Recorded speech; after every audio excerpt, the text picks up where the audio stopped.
Alright, so in preparation for the new upcoming set, Time Spiral Remastered, it's going to be a pretty cool draft set, combining all three of the sets from the Time Spiral block. You had Time Spiral, Planar Chaos, Future Sight. Really cool sets. I mean, even if we're just talking about Commander and Commander alone, there is a ton of power here. And this was not an easy list to make, but I tried to do my best to find the 10 best. And this was not an easy list, but I did my best trying to narrow it down to the 10 best Commander cards from the Time Spiral block.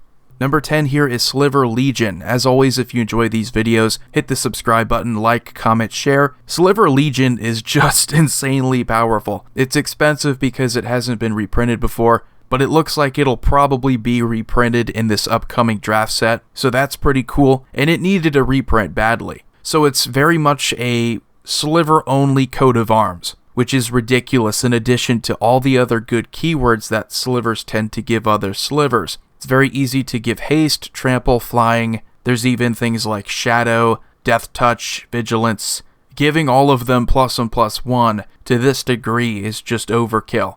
But it's been one of the more expensive Slivers for a long time because it fits into literally every deck. If you're playing Commander in Slivers, why wouldn't you want this? It's most certainly capable of being a powerful game ender. And then number 9, we have Magus of the Moon. I wanted to put one of the Maguses on here because I think they're just overall great creatures for Commander, and well-designed cards too. If you can't reprint certain cards because they're on the reserve list, or you just don't want to reprint them too often, you want to lower their power, Maguses make pretty cool ways of doing that, because they don't have to be as powerful. You can sometimes make it a tap to activate ability, which on a creature means that you're going to do it a turn later. But with Magus of the Moon, you get the benefit of playing Blood Moon on a creature, and it's exactly the same. So there's no real drawback other than maybe playing a creature versus an enchantment, and how that might benefit you in the removal game. And of course, there are plenty of other ones. The Maguses tend to be pretty good in Commander. Number 8 is a Chromas Memorial. It's no secret that if you have one card that can give all of your creatures a ton of keywords, it's going to act as a finisher. It's going to help you do well in combat at least. But a Chromas Memorial is so good. Creatures you control have flying, first strike, vigilance, trample, haste, protection from black,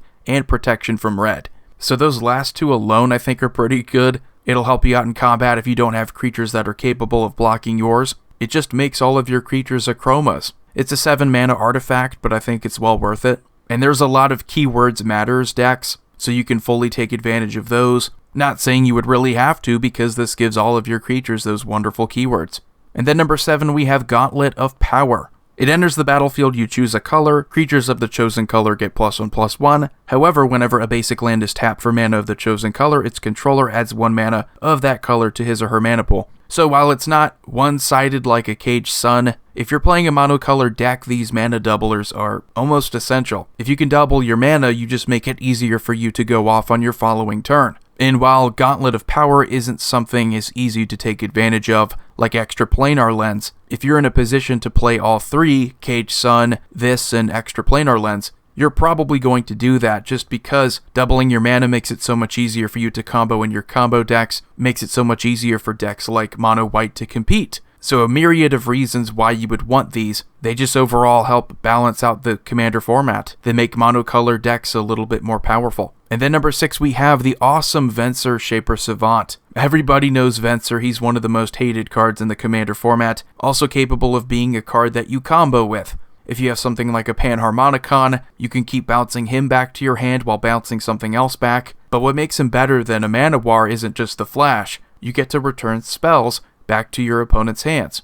So it's kind of a counterspell without actually being a counterspell. So rather than counter it, it just doesn't resolve and it bounces back to their hand, which is the biggest reason why anyone would want a Venser Shaper Savant. There's really nothing like it. Then number 5, we have Urborg, Tomb of Yawgmoth, making all lands swamps in addition to their other types. This land is in pretty much every mono-black deck for the sake of making your Cabal coffers comparable to other things like Gaia's Cradle. Even if you don't like that, there's the Chromas Bell combo with Elish Norn. It's just going to destroy a bunch of lands. It's good for mana fixing too if you are playing a 2 or 3 color deck, I would say. Play Urborg because it makes it so that you don't need as many swamps. Once you get it out there, you don't need another one ever again unless you have something that interacts with basic swamps. Just a good card, and it's not necessarily the most powerful card here, but that interaction alone with Cabal Coffers I think makes it worth putting in the top 10 here. So number 4 is Return to Dust. When it comes to removal, answers, this whole block is ridiculous, and Return to Dust has been for the longest time I think one of the best white cards in Commander. The value that you get, the 2-for-1. It's very difficult to beat that exiling removal when you can deal with 2 of the most common, the most powerful permanent types in this format. It's not like other formats like Modern. You're going to see enchantments here more often. You're going to see artifacts here more often. You're going to see artifact creatures. You're going to see enchantment creatures. So there's definitely a need to play Return to Dust.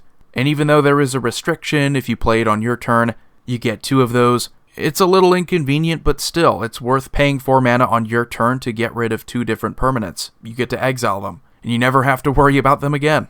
Then number 3, we have Damnation. This is the one card I think people talk about the most with Planar Chaos. It's one that needs reprinting always. Wrath of God is also getting up there. It's not as cheap as it used to be, because a 4 mana board wipe that can prevent your opponent's creatures from regenerating. It's not just cheap for that outcome, but it's also one of the most powerful things that you can do in a Commander game. You're playing a multiplayer game most likely with 3 opponents, so for 4 mana, if you can destroy everything. Let's just say I was willing to pay 4 mana to Return to Dust, and only get rid of 2 cards. You know for sure what I'm going to be willing to do for 4 mana. Just a safe inclusion into any deck, and good removal tends to be a safe inclusion. Number 2, talking about safe inclusions. Might be a little controversial that I put this above Damnation, but I think Krosan Grip, just split-second removal that is this reliable, has to be high up here. If we're talking about playing green at all, consider Krosan Grip, because it is a game saver.